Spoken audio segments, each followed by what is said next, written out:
Hi dears, welcome to my dream lady designs. ഞാൻ ഈ ഒരു ക്ലോത്ത് എനിക്ക് വേണ്ടി വാങ്ങി വെച്ചതായിരുന്നു കേട്ടോ. വേറെ ഒന്നിനുമല്ല, എനിക്ക് കളർ കണ്ട് ഇഷ്ടപ്പെട്ട് വാങ്ങി വെച്ചതാണ്. പക്ഷേ ഞാൻ ഇന്നിത് വിയർ ചെയ്തിട്ടുള്ളത് എൻ്റെ സിസ്റ്ററിന് വേണ്ടിയിട്ട് ചെയ്ത് കൊടുക്കുന്ന വർക്കാണ്. ആൾക്ക് ഒരാഴ്ചക്കുള്ളിൽ പെട്ടെന്നൊരു കല്യാണം ഫിക്സ് ചെയ്തിട്ടുണ്ടായിരുന്നു.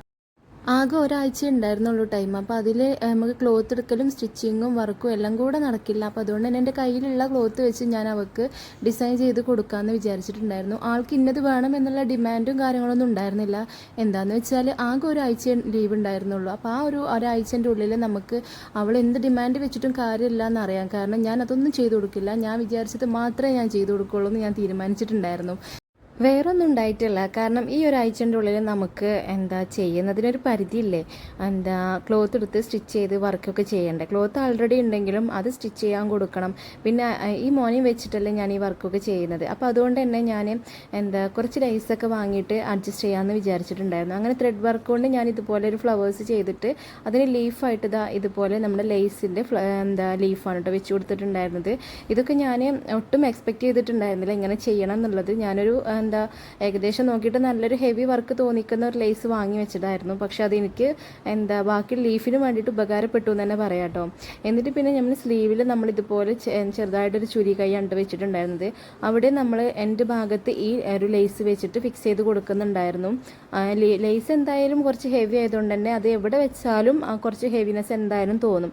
അപ്പോൾ അതുകൊണ്ട് തന്നെ നമ്മൾ ടോപ്പിൽ സ്പ്രെഡ് ചെയ്തിട്ടാണ് വർക്ക് കൊടുത്തിട്ടുള്ളത്.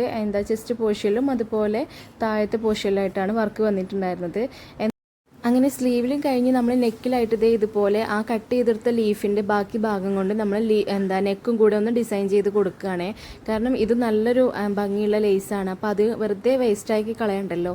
പിന്നെ നെക്കിൽ ചെറിയ സിമ്പിളായിട്ട് എന്തെങ്കിലും കൊടുത്താൽ മതി. കാരണം നമ്മൾ ഷോൾ ഇടുമ്പോൾ അവിടെയൊക്കെ മറഞ്ഞു. പിന്നെ അവിടെ വലിയ ഹെവി കൊടുത്തിട്ട് നമുക്ക് കാര്യമില്ലല്ലോ. അപ്പോൾ അതുകൊണ്ട് തന്നെ ഞാൻ ഈ സിമ്പിളായിട്ടുള്ള ലേസ് അവിടെയും കൂടെ തുന്നി കൊടുക്കുന്നുണ്ട്. എല്ലാം നിങ്ങളറിയണം. കാരണം ഒരാഴ്ചൻ്റെ ഉള്ളിലാണ് ഞാൻ ഇതൊക്കെ ചെയ്ത് കൊടുത്തതെന്നുള്ളത്. ഷാളിൻ്റെ 3 സൈഡും ഇതുപോലെ ലേസ് കൊടുക്കാനുണ്ടായിരുന്നു കേട്ടോ. കാരണം അതിനെന്നെ ഹെൽപ്പ് ചെയ്തിട്ടുള്ളത് എൻ്റെ അമ്മോശങ്ങാക്കായിരുന്നു.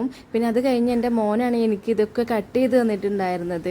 കാരണം ഈ ഒരു ലീഫൊക്കെ കട്ട് ചെയ്തിട്ടുള്ളത് മോനായിരുന്നു കേട്ടോ. ആൾക്ക് ഇങ്ങനത്തെ കാര്യങ്ങളൊക്കെ നല്ല എക്സൈറ്റഡ് ആണ് ചെയ്യാൻ വേണ്ടിയിട്ട്.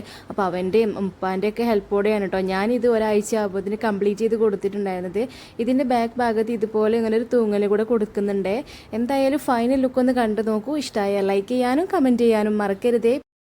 ഇനി ഈ ഒരു ഫൈനൽ ലുക്ക് നിങ്ങളൊന്ന് കണ്ടു നോക്കൂ. ഇനി നിങ്ങൾ പറ, ആൾക്ക് എന്തായാലും ആൾ എക്സ്പെക്റ്റ് ചെയ്തതിനേക്കാൾ മുകളിലായിട്ടാണ് കേട്ടോ ഞാൻ ചെയ്തു കൊടുത്തിട്ടുള്ളത്. എന്തായാലും കല്യാണത്തിൻ്റെ അന്ന് ആൾ തന്നെയായിരുന്നു കേട്ടോ തിളങ്ങിയിട്ടുണ്ടായിരുന്നത്.